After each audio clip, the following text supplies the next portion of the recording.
दो होता है reorder quantity. Reorder quantity, reorder quantity को हम EOQ या इकोनॉमिक ऑर्डर क्वांटिटी भी बोलते हैं। इकोनॉमिक ऑर्डर क्वांटिटी क्या है समझते हैं, पहले इसका फॉर्मूला जानो आप। इसका फॉर्मूला होता है √2AO/C। ए का मतलब क्या है, एनुअल डिमांड। ओ का मतलब क्या है, कॉस्ट पर ऑर्डर, एक ऑर्डर की कॉस्ट पर ऑर्डर। जब आप एक ऑर्डर प्लेस करोगे तो कॉस्ट कितनी आएगी।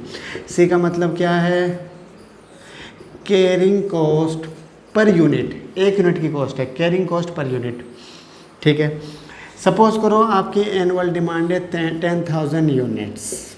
ठीक है, आपकी कॉस्ट पर ऑर्डर या ऑर्डरिंग कॉस्ट है आपकी 100 पर ऑर्डर। एक ऑर्डर में आपकी 100 रुपीज़ की कॉस्ट आती है।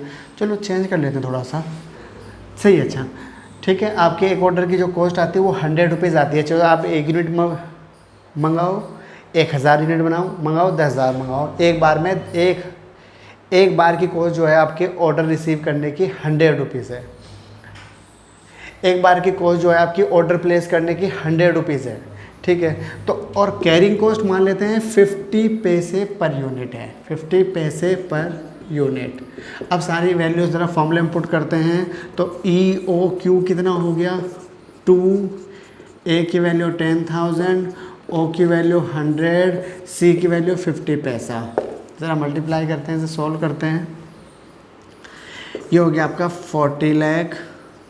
40 लाख का रूट निकालो, 2000 यूनिट्स। 2000 यूनिट्स आपकी इकोनॉमिक ऑर्डर क्वांटिटी हो गई।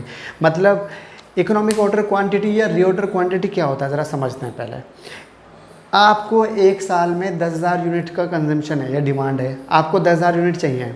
मगर अगर आपने 10,000 यूनिट एक बार में ख़रीद ली, हाँ आज ही ख़रीद ली, तो आपको क्या करना पड़ेगा, एक बड़ा गोडाउन लेना पड़ेगा, उसके अंदर इन यूनिट्स को रखना पड़ेगा जब तक इनका यूज़ ना हो, जब तक इनका कंजम्पशन ना हो। बट आपको गोडाउन का खर्चा, बहुत ज़्यादा खर्चा बढ़ जाएगा आपका गोडाउन का। इसका मतलब बड़ा गोडाउन लेना पड़ेगा आपको।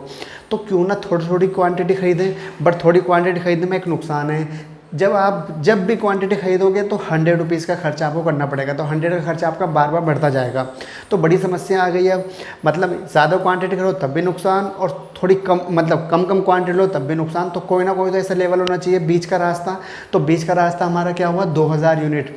2000 यूनिट आप एक बार में प्लेस करो ऑर्डर, तो इससे क्या होगा, आपकी टोटल कॉस्ट कम आ जाएगी। मैं इसको वेरीफाई कर सकता हूँ, ज़रा देखो वेरीफाई करते हैं।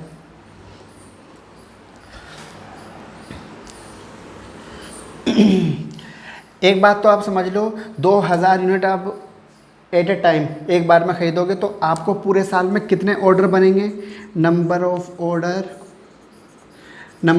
बन गए 5, क्योंकि 2000 एक बार में, फिर 2000 तो हो गए 4000 यूनिट हो गई, फिर 3 बार में 6, 4 बार में 8, 5वें बार में 10,000 हो जाएगा। अब एक साल में आपको टोटल 5 ऑर्डर प्लेस करने पड़ेंगे।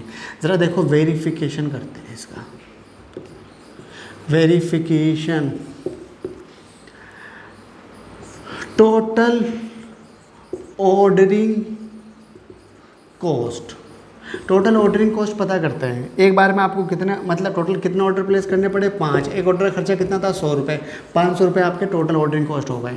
टोटल कैरिंग कॉस्ट TCC, आपकी एक यूनिट की कॉस्ट है 50 पैसे, और आपने 2000 यूनिट परचेज़ करी है, डिवाइड बाई 2। डिवाइड बाई 2 क्यों करा मैंने, जब आप 2000 यूनिट परचेज़ करोगे तो आज जैसे मैंने 2000 यूनिट परचेज़ करी है, तो आज तो मुझे गोडाउन में पूरी 2000 यूनिट रखनी पड़ेगी। बट धीरे धीरे उसका कंजम्पशन शुरू करूँगा तो वो 2000 से 1900, 1800, 1700, 1500, 1000, 500 तो कम होता जाएगा, वो लास्ट में ज़ीरो हो जाएगा। तो इसका मतलब ये है कि 2000 यूनिट में तो मुझे चार्ज रेंट नहीं देना, या स्टोरेज कॉस्ट नहीं देनी, कैरिंग कॉस्ट नहीं देनी, ये तो कम होती जा रही है। तब जब इस तरह से कम होती है तो मैथमेटिक्स का कॉन्सेप्ट होता है एवरेज लगा लेते हैं। एवरेज डिवाइड बाई 2 कर दिया, तो आप इसे सोल्व करो तो 500 ये भी आ जाएगा। तो आपकी टोटल कॉस्ट कितनी आ गई, दोनों को ऐड करो, total ordering cost plus total carrying cost, 500 plus 500 equal to 1000। मतलब अगर आप एक बार में 2000 यूनिट का ऑर्डर प्लेस करोगे तो आपकी कॉस्ट आएगी, एनुअल कॉस्ट 1000। अच्छा सपोज करते हैं, इफ़ ऑर्डर प्लेस 4000 यूनिट्स। अगर 1000 यूनिट का ऑर्डर प्लेस करें, 2000 का ना करें, तो ज़रा क्या होता है ध्यान देते हैं। तो नंबर ऑफ ऑर्डर कितने बनेंगे आपको एक साल में? कितने ऑर्डर बनेंगे? 10, क्योंकि 1000 यूनिट एक बार में खरीदोगे, 10,000 यूनिट कंज्यूम करनी है ना आपको, तो 10 ऑर्डर बन गए आपके। टोटल ऑर्डरिंग कॉस्ट 10 ऑर्डर हैं और एक ऑर्डर का 100 रुपये खर्चा है आपका, तो कितना हो गया? 1000। टोटल कैरिंग कॉस्ट मैंने बताया अभी 50 पैसे, 1000 यूनिट परचेज करी, डिवाइड बाय 2, 500, इसको मल्टीप्लाई करो उससे 250, तो आपके टोटल कॉस्ट कितनी आ गई? Total cost of inventory 1000 plus 250 equal to 1250। आपकी कॉस्ट तो बढ़ गई। अगर आपने 1000 यूनिट का ऑर्डर प्लेस करा, आपकी कॉस्ट आ रही है 1250। 2000 यूनिट का ऑर्डर प्लेस करा तो आपकी कॉस्ट आ रही है 1000। अच्छा, ज़रा चेक करते हैं, एक बार बढ़ा के ले लेते हैं। If order place for 5000 units, suppose करो 5000 यूनिट्स के लिए ऑर्डर प्लेस करते हो आप, नंबर ऑफ ऑर्डर कितने बनेंगे? केवल 2 बनेंगे इस बार। तो आपकी ऑर्डरिंग कॉस्ट तो बहुत कम हो गई, 2 इंटू 100 200। मगर कैरिंग कॉस्ट देखते हैं ज़रा आप, यहाँ पे 5000 डिवाइड बाई 2, 2500 से करो सोल्व, 1250 आएगा। ये दोनों को ऐड करो, 200 प्लस 1250, 1450 हो गया। फिर भी बढ़ गई है आपकी कॉस्ट। तो इसका मतलब आपकी कॉस्ट मिनिमम कब है? जब आप इस फॉर्मूले के अकॉर्डिंग जो सोल्व करके जो क्वांटिटी आई है उसका ऑर्डर प्लेस करो, तो इसलिए इसका नाम है इकोनॉमिक ऑर्डर क्वांटिटी।